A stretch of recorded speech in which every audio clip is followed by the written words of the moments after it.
we all have that little voice right in the back of our brain. You can't do this. You can't do this. And you got to turn that little voice off and just say, yes, I can. You can either climb that mountain or not. I mean, it's your choice.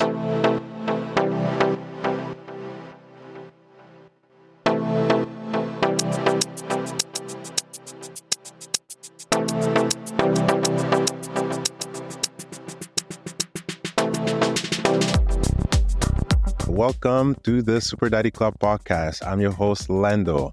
Today, we have the pleasure of welcoming two seasoned entrepreneurs.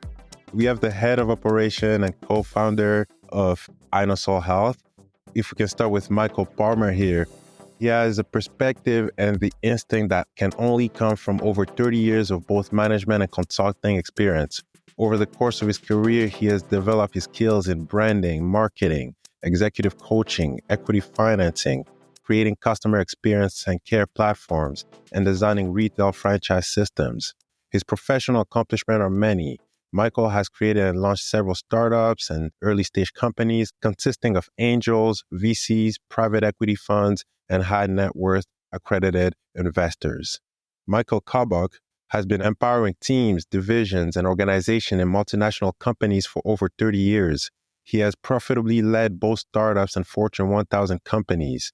Early in his career, Michael was the founder and chairman emeritus of the Integration Consortium, abbreviated IC, an industry-leading international information technology thought leader consortium.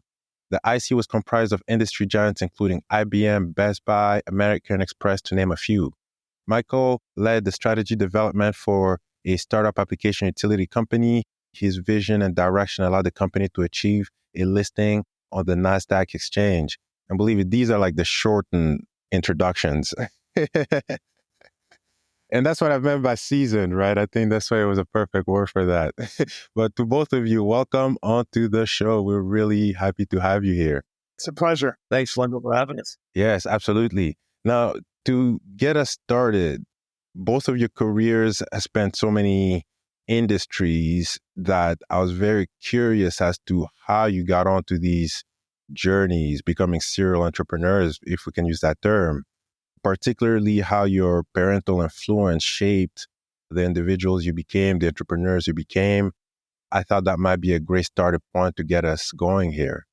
Coming from the grassroots, my parents, they were hardworking, typical Canadian, you work 6 days a week, and the values that the core values, the family values, really treating people the way you want to be treated, respect. And also when you pay it forward, when you go out there and help others, it comes back to you in dividends. And that's always been in my parents were givers, and it's in my DNA too. And I think that helps you as an entrepreneur as well. I'm pretty proud of those values. They also said, anything you put your mind to, you can do. So just go out there and do it. And that's, I thought, was pretty savvy advice for a young teenager way back when. That is amazing. How about you, Mike? I was born into an entrepreneurial family. My father built restaurants all over North America. So I was lucky I had someone great to follow. He retired very early. Then, of course, I was involved in the business for a while. So I got a lot of direction and mentoring from him and just watching what he was doing. And then from that, through school, was always trying to be a leader. If it wasn't there, I'd create it versus waiting for somebody else to take the challenge on. And that led to where Mike and I are today. Mm-hmm. Very interesting. Do you think there are certain things that parents do that may stifle the entrepreneurial spirit in a young mind? That's a really good question. Really in families, there's perceived conceptions and ideas that sometimes you have to learn later on in life. Those may not be some of your beliefs, right? So you can always move beyond those to find out what's really in your gut, in your heart, and figure that out. So I think in some ways parents are, as much as they're positive and supporting and all of that, provide love and care and be there when you need them, understanding, empathy. But I think some of the things that some parents, of course, want their kids to be a lawyer, only an engineer, only a doctor. And if you find out later in life that you really, really like your own ideas and you really want to start your own business, that a hard place to be. And I think there's pushback. But I've seen families over time, they realize I can look at a family like here at Menhouse Brewery. You've got a brother and a sister who just knocked the libation industry on its feet. And traditionally, they went through school to be engineers and doctors. And now they're just really powerful entrepreneurs out there and making mistakes. That's what it's all about. So I think if you've got it in you, it'll come out. And I think over time, mom and dad will support you. Mm-hmm. Very insightful. Anything to add to that, Mike? Yeah, well, I don't have children, but I have been a child and I've been surrounded by family and mentoring and the same kind of background that Michael Palmer has. A lot of it was in sports. If the parent is very protective, that can stall growth in entrepreneurship. I was fortunate enough at a very young age to have a life-changing disease that most people would try and protect that child. My parents allowed me to manage it myself and then manage it with sports and then manage it for later on in my life. So it allowed me the opportunity to test my limits and test the limits around me. But I always knew my parents were there for support when needed, which is also another very important piece of the puzzle. You need a solid foundation and back. We've heard that here before where sports play an integral role in helping children develop their entrepreneurial spirit, especially in terms of teaching them how to compete and how to push themselves to the limit, like you say there, because there's very few areas where people can be as open about their competitive nature as in sports. And we just tolerate and allow it in society without trying to pull it back a little bit. And I say that because I think of my son who has a very competitive spirit. And sometimes I just want to dial it down just a little bit. But then if he's on the field, let it go. It's a good thing. And it also teaches it teamwork too, right? And teamwork is great for the entrepreneurial startups and just companies, right? They've realized that for the past decade, that it's important. And sports, as Mike got into, there's lots of little life lessons in there, just being a good teammate, a good motivator, and a team player, and doing your part, being accountable, etiquette, and poise, confidence. I think it's all that in the sporting world growing up. It really does translate into what you do in business. Mm-hmm. And many other aspects of life. That discipline element is really something that, where else do you build that discipline, right? Well, and one of the key components in all of that is learning how to manage failure. If you're afraid to fail, you'll never take a chance. And there's a number of different sayings that Michael Palmer would be able to cite. He's got much better memory than I do. But if you're not willing to fail, you're not willing to succeed. And it's an opportunity for growth and development. So it's fostering that in your children would be ultimately important, whether it's in sports or whether it's in business or whether it's in school. Should I take the third level calculus? Well, it might be too hard for you. No, take it. If you fail, take it again. Learn from it. Take on a challenge. At Super Daddy Club, we talk a lot about stress, health, and staying present, especially as parents. That's why we're proud to partner with Breath, a wearable device that uses vibration-guided breath work to calm your nervous system, train your focus, and help you reset anytime, anywhere. Visit us at superdaddyclub.ca to get an exclusive discount, because your peace of mind is worth breathing for. Absolutely. Do you feel like people today, especially young people today, are far more inclined towards starting brands, therefore companies, than previously? And I say that because I think of, for us growing up, we looked up to Hollywood stars who were up there in the hills, almost untouchable in a way. But nowadays, teenagers, kids, you look up to influencers, and that's just a phone away, like a contact away, or like just on the social media platform. And they're seeing so many of their peers create brands that before they even understand what it means to create a company, they are very much, they're surrounded by people who have created brands again. And so what does that mean for the future in terms of how we're advising kids? You have these kids who already have this core aspect of entrepreneurship and building a company ingrained in them just through social media and technology today. And if you let them to their own vices, they'll rather turn that into something. You even see doctors with full degrees who go, and psychologists and everything, who go back onto online platform and create their own brands out of what they learned in school to a degree where they don't even really practice anymore. And so I just was curious as to what does that mean for how we're advising children in the future in terms of looking at career and starting their own pathways within the entrepreneurial journey? Yeah, really good question. And I think there's a bit of both and everything, meaning, obviously you want to do something that's going to at least take care of your everyday living costs, groceries. And even when you've got an entrepreneurial idea that you've always had that you want to start to build and create and develop, don't quit your full-time job if you have that. At least it's going to pay the bills. Give yourself that opportunity. But if it's in you, I say, yeah, get out there and just do it. It doesn't have to be perfect. If you're waiting for it to be perfect, you'll never start it. And Mike alluded to that earlier about never trying, right? And I think that's important.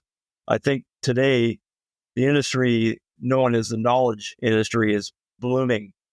Someone would call it Google apocalypse. It's just the amount of information that we have, the amount of things that are going on and that we have access to and to learn.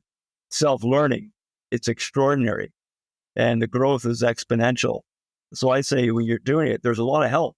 There's a lot of help that Mike and I didn't have back in our early days. Yeah, we had our parents and that one mentor. But in today's ecosystem, University of Calgary has an entrepreneurial program. Mount Royal has an entrepreneurial program. Bow Valley College. The list kind of goes on what's out there. And they think that entrepreneurism should be in every business, even if you're employed by corporate Canada. It's just how entrepreneurs operate. They're nimble. So I think for today's kids, go out there and do the research and talk to people. If you're not networking, you're moving backwards. And it doesn't matter if they're not in your industry, but people do like to open up the doors. They like to help. So there's a lot of support out there to help you embellish your idea, from incubators and accelerators like Plug and Play, Platform Calgary, and USeed, which is part of the Hunter and Haskell Business School at University of Calgary. So much out there. It's amazing. So I think if it's in there, go out there and listen to other entrepreneurs, network, and find out what they're doing. And that may help your idea, but always hang on to that job until if you get your business idea where you've monetized it, then you can probably, now is the time to make your dream happen if you can. I think it's much easier now to start a brand in the advent of social media and the advent of AI and the advent of the technology storm we're going through. The challenge is there's so much noise out there. I think it's tougher to succeed. And then how do you measure success? Is success the amount of hits, the amount of followers, or profitability? Are you actually making money? And therein lies some of the challenge, and therein lies the opportunity to fail so you can learn. And then don't be downtrodden by successive failures, because there's histories of brands and products and companies that took decades to become a success. But it's that tenacity that defines success. Considering the time it takes to start a business then, would you say that it'll be more beneficial to encourage people to start as early as they can? And I really like what you said there, Michael Palmer, with the idea of if you're not networking, you're moving backwards.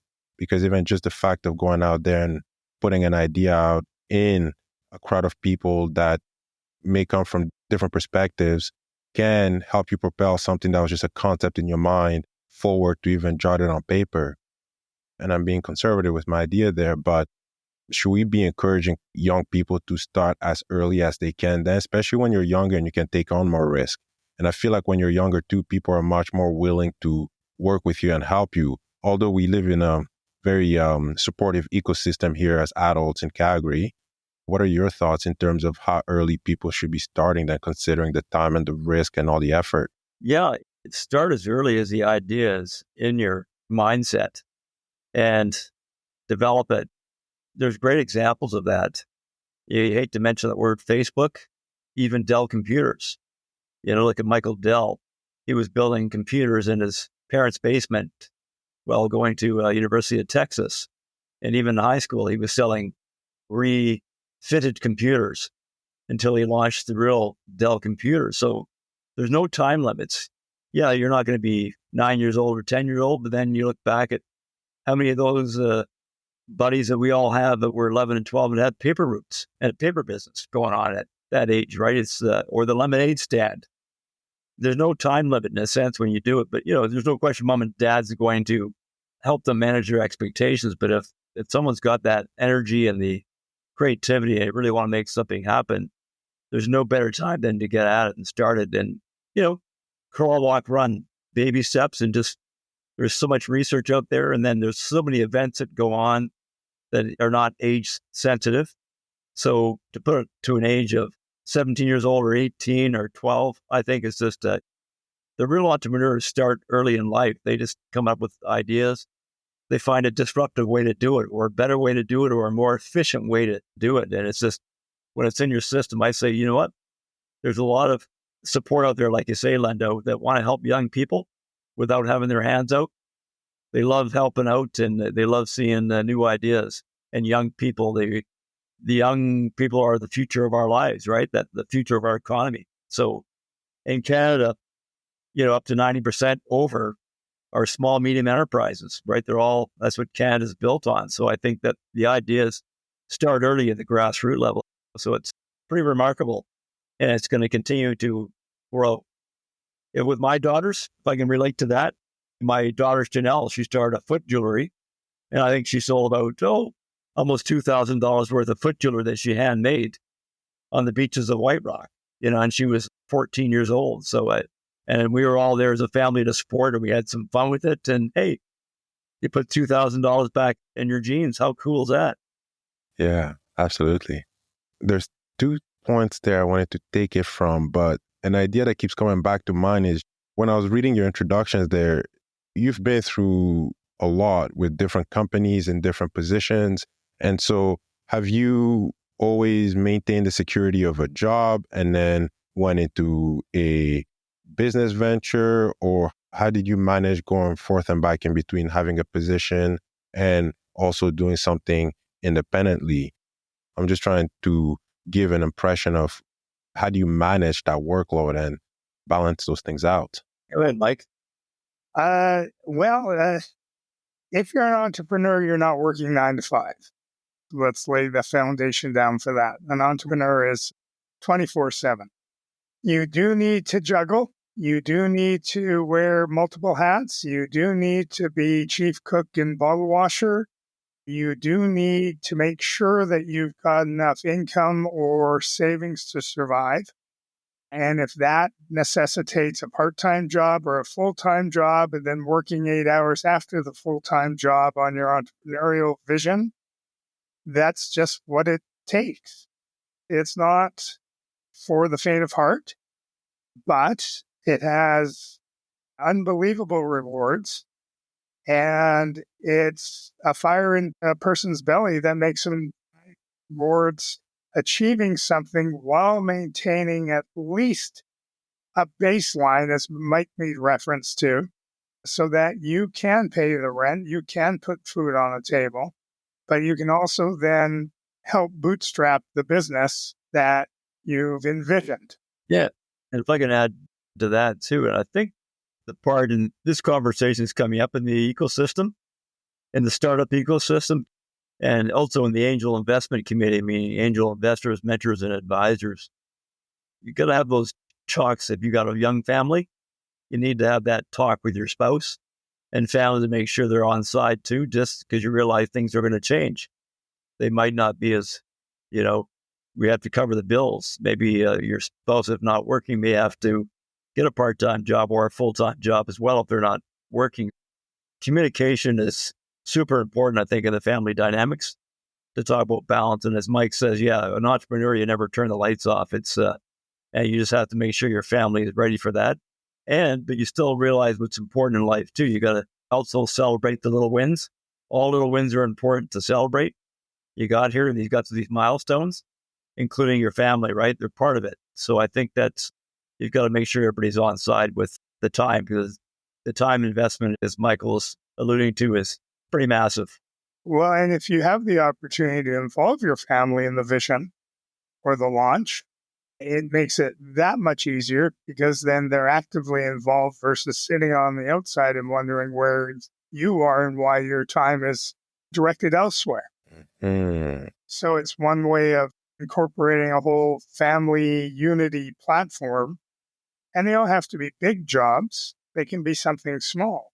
But again, with children being so tech savvy, you can have a 5-year-old do a bunch of research on Google or on utilizing AI to come up with new ideas or a better mousetrap for what your vision is. Mm-hmm. Mm-hmm. I really like that.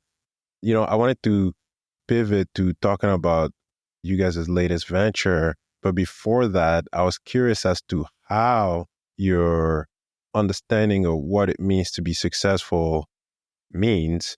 How has that changed over the years?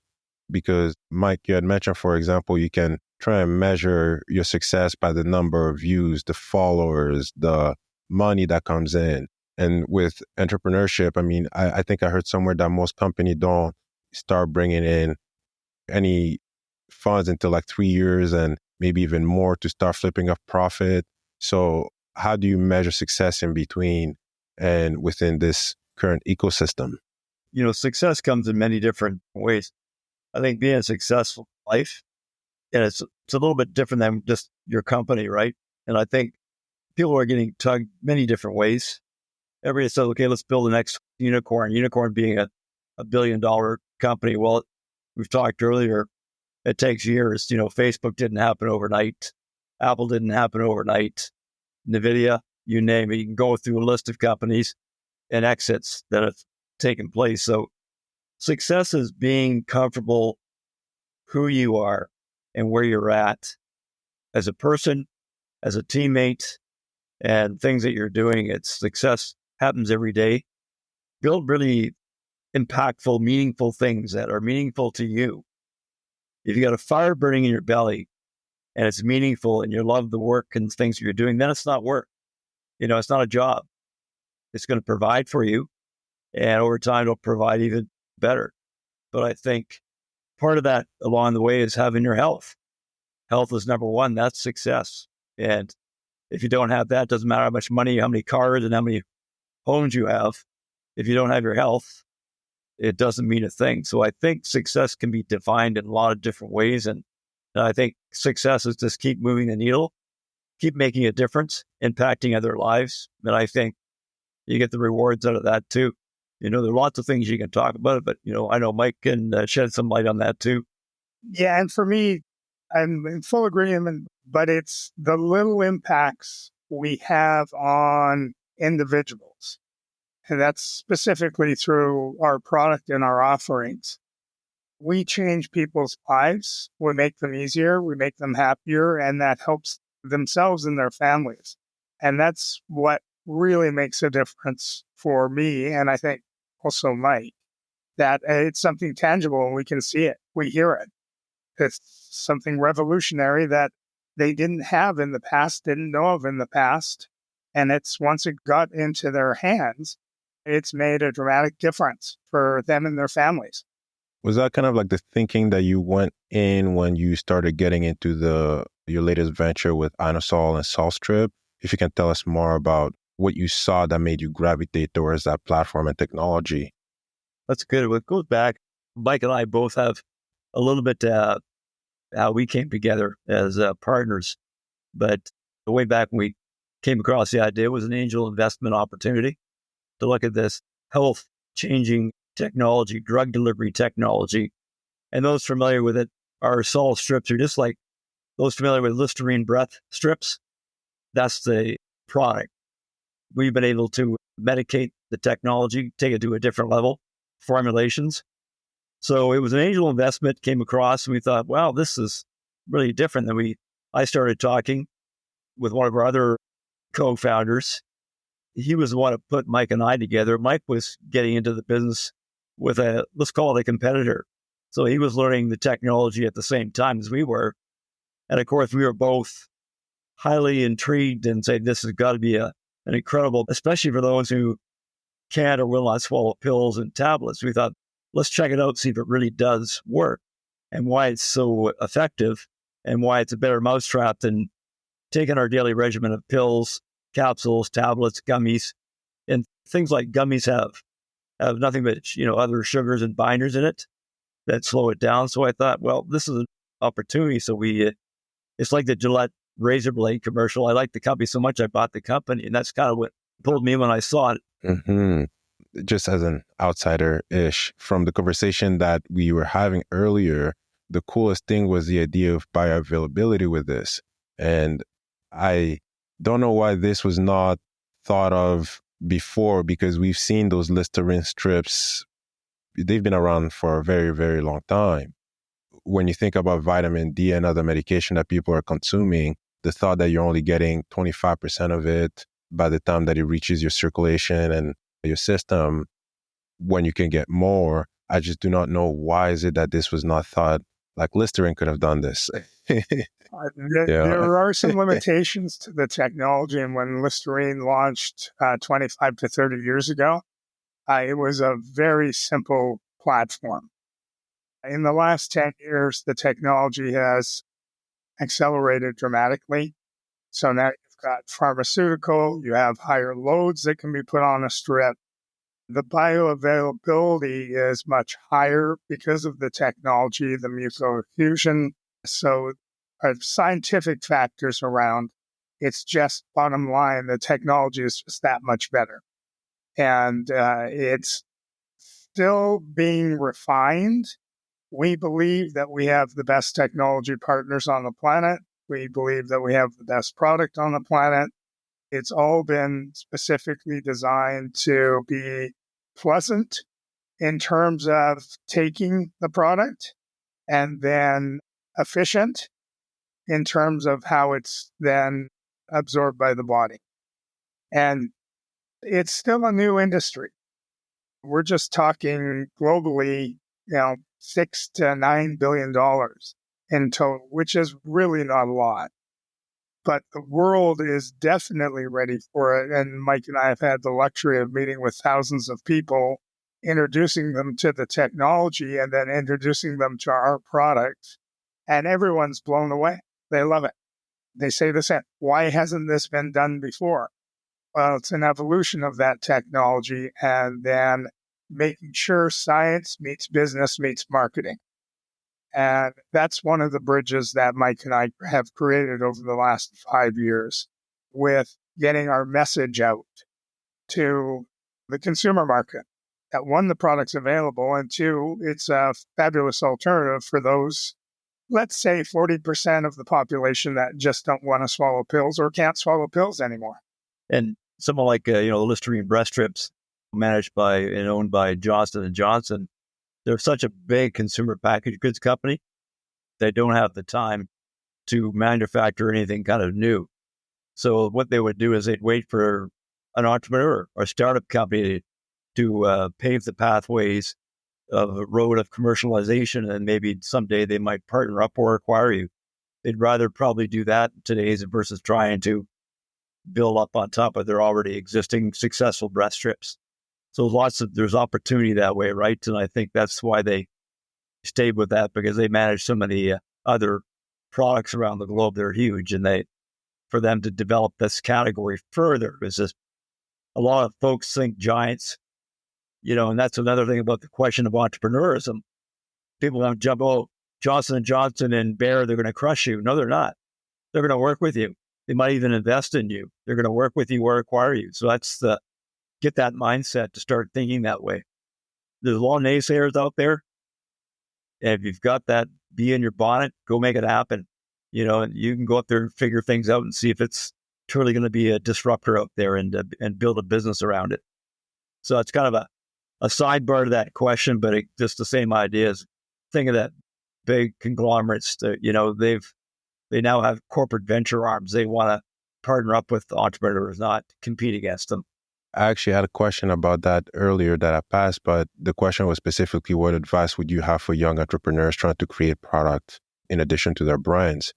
And it is very interesting because, the natural tendency is to hold on to an idea, fearing that the bigger people will come and swoop in and just take that idea from you as soon as you blur that out there. So even when we were talking about networking earlier, that was actually an impediment for me networking before. And through harsh experience, I got over that. But it was this thing of holding on to ideas versus sharing them, because that will move you forward a lot faster. I want to know if you had any additional advice for people who are trying to create products, especially with a mind that, hey, these companies may be too big to do this, but they're looking for the small companies. They're looking for the smaller ideas, the people who are bringing them to fruition and to market eventually. And can you give any additional advice to people who are trying to get in the product game? Yeah, there's just so much out there at your fingertips. And again, just looking at the Calgary and the Edmonton, Alberta marketplace, that a whole bunch of people who just want to help. And there's those who are the super ecosystem community builders. Get up there and get involved and listen to other ideas being pitched. And those are free to go to.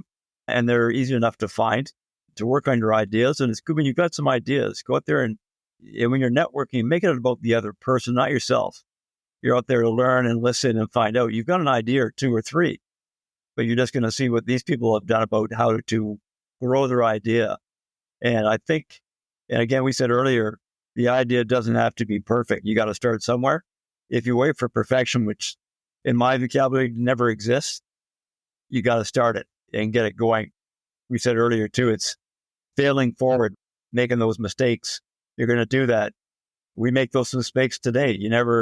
It's not age specific, but there's a lot of people who have a lot of battle scars that want to help you bring out your idea or help you build your product. And I think they're so much at your fingertips. It's getting out there and listening and then getting at it and find out if you really think there's an idea here, and then you can really build on that. There's so much R&D at your beck and call. So I say, go out there and make it happen, and go out there and network and talk to others who've been through it. And there's just so many programs that you have access to, whether it's online or live. Bumping into people, colliding with people, right? Collision is where ideas come from. Just be curious. Curiosity is huge, and just see how that can help your idea and see if there's something there. And if it's not that idea, it might spur on a different idea, or you might partner up, or you might find an opportunity to jump in to an existing group that is entrepreneurial. Much along the same line, it's the willingness to fail, but network. Learn as much as you can from others. Versus when you go to events and somebody's speaking, it's all about their success. They'll get up and tell you how successful they've been and their path and their journey. When you get a chance to meet with people one-on-one, everybody loves to help. That's just human nature. 2, if you phrase a question the correct way, you can learn more than you can at any university class or college class. And it's, what was your biggest obstacle and how did you overcome it? And then the question, once you get familiar with that person, and I'm sure they'll share because they want to impart the wisdom of their journey towards success versus, we've sold 1 million units in the last year. And how did you do it? Well, we used this methodology. Now, I want to find out how you actually overcame it so I can learn from that. And then I don't have to fail in that manner. I can find a different way to fail and overcome it. So it's getting that collective experience from networking that is probably the biggest value for a young entrepreneur. I love that. I feel like as an entrepreneur, you're essentially managing relationships, and you're networking.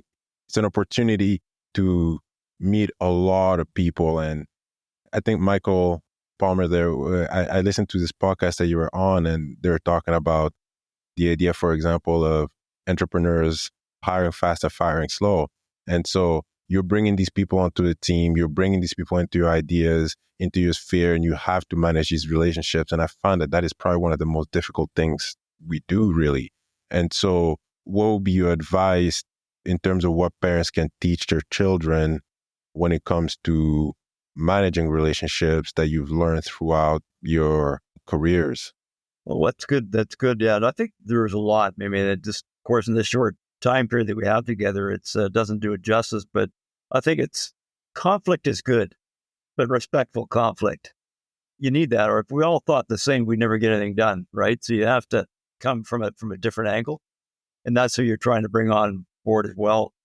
But it's also treating people the way you want to be treated, right? I think that's another value that parents have taught us, and treat people with kindness. You got to stand up for your rights, but there's a respectful way for doing it as opposed to being arrogant in things. And also when you're out there, is again, don't make it about yourself. Make it about the other person you've just met. What's in it for them? There's a reason why we have two ears and one mouth. Answer great, probing, compelling questions and turn the ears up. It's amazing what you learn and pick up when you're actually, are you listening? Are you present? So I think listening to other people is important. Some of the values that parents have taught us too. And there's a way some people are just listening so they want to answer you right away. So they're not really listening, right? So active listening is a way of doing that. And that's when you're out there dealing with people, bringing people on board, building relationships, and be a giver. If you're always take, people start to see that. And it's like being in a like-minded kind of a mastermind group where you put like-minded entrepreneurs together. You've all got to participate. You're giving, right? And some are in there, they just want the advice for themselves, and that just doesn't work. The value there too is to be able to be a giver. And sometimes you got to give away free stuff, and that's okay. I think there's too much of that isolation of the me world, and let's go out there and make a difference. Let's build a group that shares the same values, that want to do meaningful, impactful things that make a difference in people's lives. Absolutely. And there's also the aspect that, Michael Kuhbock, you touched on that earlier, bringing your family in, if that works, and how that can be a benefit, where sometimes people are even cautioned about starting a family business and involving friends. And I mean, you can lose valuable relationships, but to your point there, Michael Palmer, it's all about how you approach it and how you build this relationship and how you preserve them. But yeah, if I can get your perspective on that too, Michael. Well, listening to Mike, yeah, again, total agreement, because that's why we're partners and been partners for so long. I think it's really important in a family unit that it goes both ways. So if it's the child, regardless of the age, the parent can assist the child in networking. They've been around longer. They've got probably a far bigger sphere of influence and connections. So they'll be able to help find a mentor or a group that they can introduce to the child.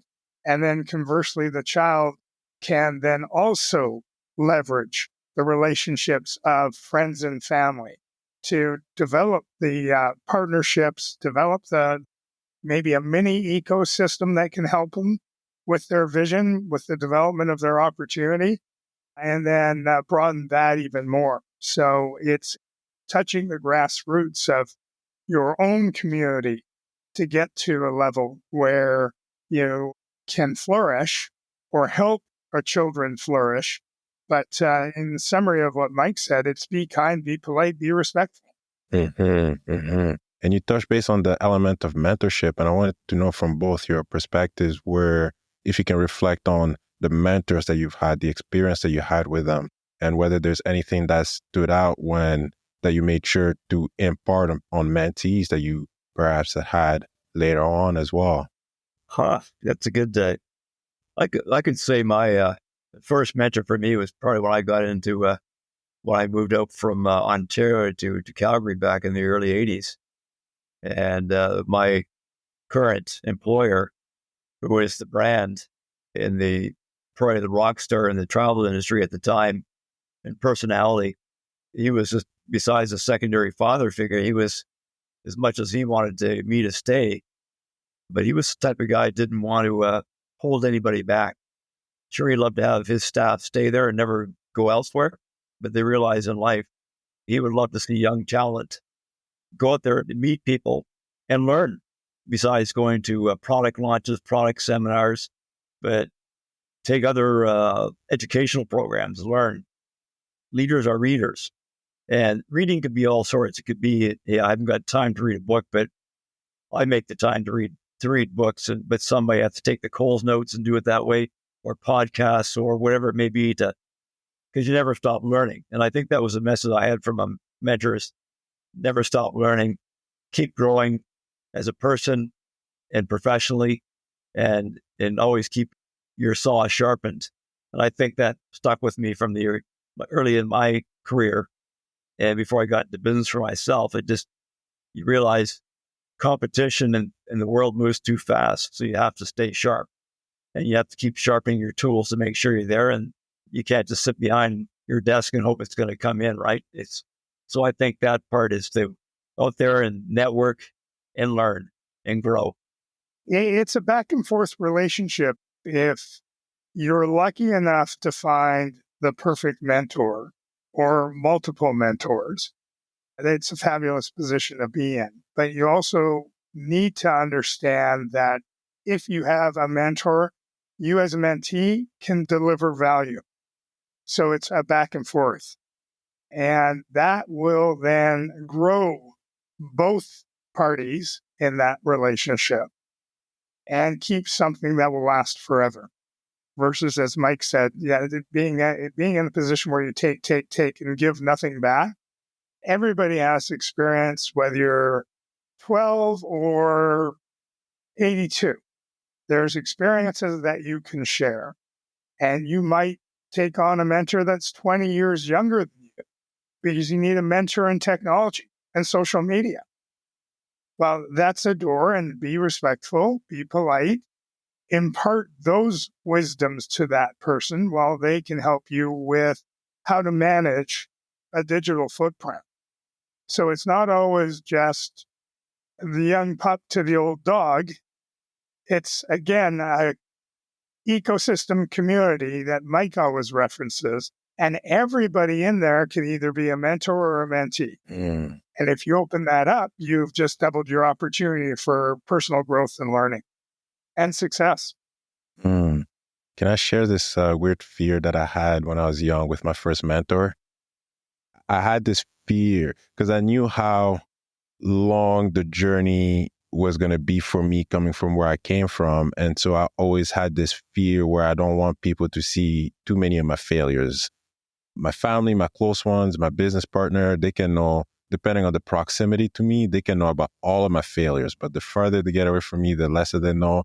But the mentor was positioned somewhere where I'm like, well, how long will this person sit around and watch me trip and fail and try again? And because one of the things when you're trying to build a business or a company or anything is it's already hard to believe in yourself, but then you need a surrounding of people who believe in you. And it's almost like you reflect the self-doubt that you have in yourself almost onto others. And sometimes that can be reflected onto your mentor, where you're like, I don't want this person to see me fail consistently or too much. I'll show up when I have something to show. I'll show up when I make it. And that's when, how do we define make it or success or having something to show at that point? That was a fear that I had in mind, where it made me recuse into my own little space until I went there and I felt like I had something to show. But when I came back with something to show, I realized that I could have been there the whole time and my mentor would have understood. You know? We all have that little voice right in the back of our brain. You can't do this. You can't do this. And you got to turn that little voice off and just say, yes, I can. You can either climb that mountain or not. It's your choice. But at the same time, you've got that. A real mentor, like you say, is going to lift you up and be there. And as Mike said earlier, instead of saying you should do this, it should be more phrase. From my experience, I went through that similar thing. and here's how I handle that. The light bulb might go off for you, right? Because it's based on a respectful shared experience versus you should. That's not mentoring. It's amazing. But I think that part of the ecosystem too, the mentorship out there too, and most of the good mentors out there, they're learning a lot from the mentees. As Michael just referenced earlier, it's a two-way street. It's quite profound. That it helps you a lot as a person by being out there. Even if you're facilitating a class, it's amazing when the light bulb goes off and you're up there at the front of the podium. I wish I would have known that 10 years ago. That's the answer to that. Yeah, it's things like that. It has such an impact out there. And that's why I think Calgary, Edmonton, and the province is it's exploding in dynamics. We've got a great oil and gas industry, but from fintech to artificial intelligence, health and wellness, life sciences, biotech, medtech, ag tech, it's amazing. And I think we're now seeing that really take place and happen, and some really successful startups are really starting to grow. Thank you for that insight. And touching base on the growth that we're seeing and developments that we're seeing in all these fields within Alberta and around the world, really, when it comes to technology, biotechnology, different type of innovation, all the startup programs or programs to support students with startups in universities. And if we can even focus on health and wellness, for example, to not make it too broad, but I wanted your perspective on the past, present, and future of that particular industry, because I feel like that's where there's so much innovation coming out of. I was looking at these statistics, and I don't know if I had time to share this, probably not, but it was something like the health and wellness field had grown by 52% and was anticipated to grow by another 60-something percent. But yes, there's a capital element to that, but there's also the innovation element attached to that is driving this growth. Yeah, there's a lot of that. You look in the past, and I think, and this would come out of Mike's mouth too, is artificial intelligence, as we know, it's the new buzz, it's whatever it is, but things are growing at exponential growth. But the thing about artificial intelligence, more so not to worry about losing your job or replacing people, is about making you better, more efficient, I think, of enhancing that in your company, from marketing, from back office to financials, commercials, videos. Artificial intelligence, you can zip out a business plan within 5 seconds. You've got to go through that to make sure everything you're to put in there is correct and ask the right questions. But that's being put into the life science, the biomed, and the bio health sector as well. And even here locally, we've got some great stories. And we like to think Sol Strips, of course, as being at one of the front runners there, we hope, knock on wood. But you look at, there's a group here that's been around for about 15 years. And she came out of the University of Calgary biomedical engineering program. And she's come up with a diabetic sensor that goes in your shoe to help type 1 diabetics regarding foot sores and foot ulcers and things. And she just raised a $20 million round in the venture capital world. We've got a group that started out of the University of Calgary, Fluid Biomed, that is helping with aneurysms, brain aneurysms, and they just raised $27 million for research to move forward. So we're in exciting times. So I think the focus that I see, that Mike and I see too, is a lot on gut health, brain health, also longevity. How can we be more healthier? As we said earlier, if you don't have your health, it makes life pretty tough. You don't have a lot of things if you don't have your health. So I think you're seeing in the life science sector, where in the past, Edmonton was known as a life science hub. Calgary is now there with its own life science hubs, the BioHub. Even Calgary Economic Development has a life science area to help life science companies meet up, collaborate. Let's help each other out. Baby Gourmet came out of Calgary. There's so many neat ideas, and that's just not even scratching the surface. And now Edmonton and Calgary are collaborating, right? We have this great talent in the province. And how can we really make life sciences and health and wellness? And after COVID, it's even brought it up to more of to the pinnacle. And there's so much anxiety, depression, PTSD.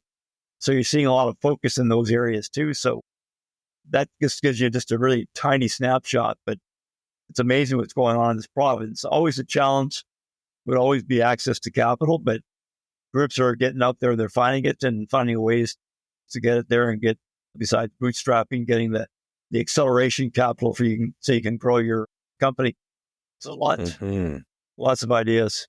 Yeah, it kind of feels like a gold rush, if I could draw an analogy or a parallel in history within the world of technology, and especially with being, like the acceleration that we get because of AI. It is fascinating. The world is moving quickly, and it seems like it's a full-time job just to stay at that pace. But wellness, and that's why Michael and I are doing what we're doing, wellness is the core, both to families and to individuals. And if we can make that a little easier for people and for families, we've done at least one of our jobs and achieved one of our objectives and goals. So, but it's noisy out there. And as Mike said, due to the success and the environment here, it's getting noisier. So shouldn't be daunting for people. It should be an opportunity. Again, glass half full, half empty. The glass is definitely half full. It continues to fill up. It's just a matter of jumping on board. Oh, thank you so much. We've covered a lot of grounds here, and I thank you both for giving us so much advice and so many tips that parents can impart onto their children.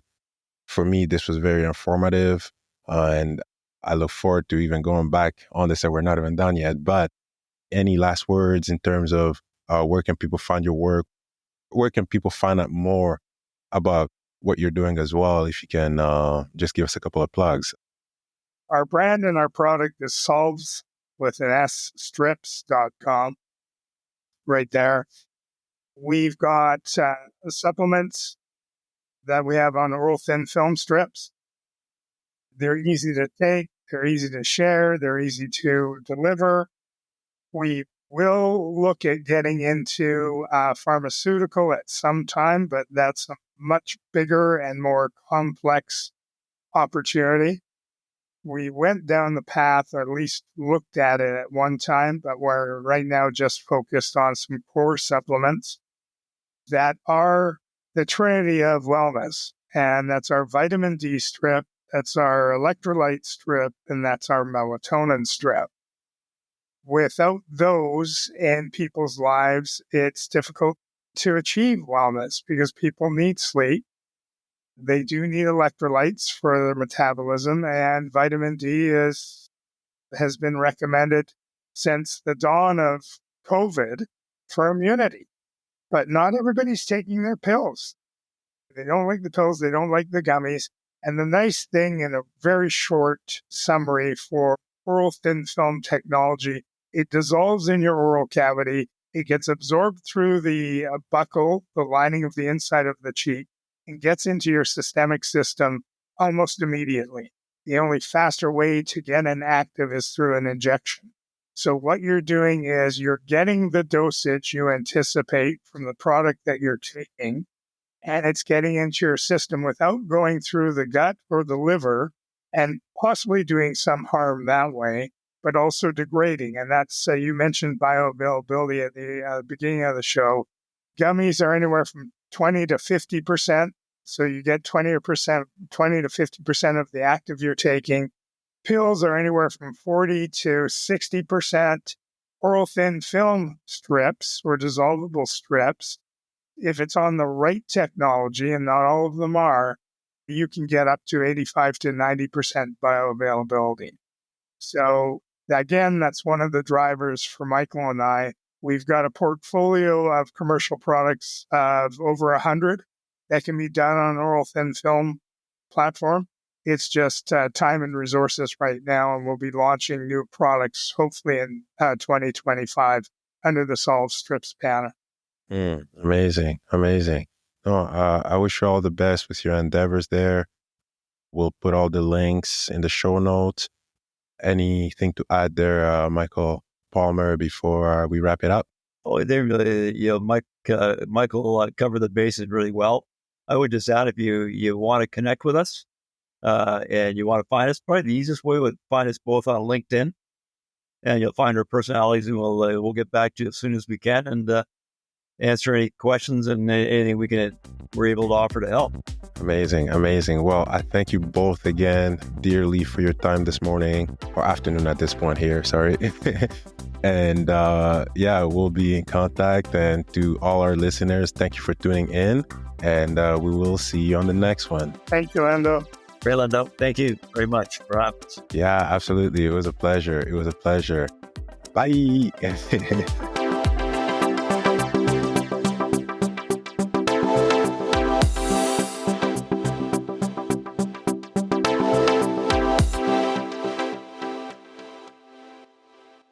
That was great. Yeah.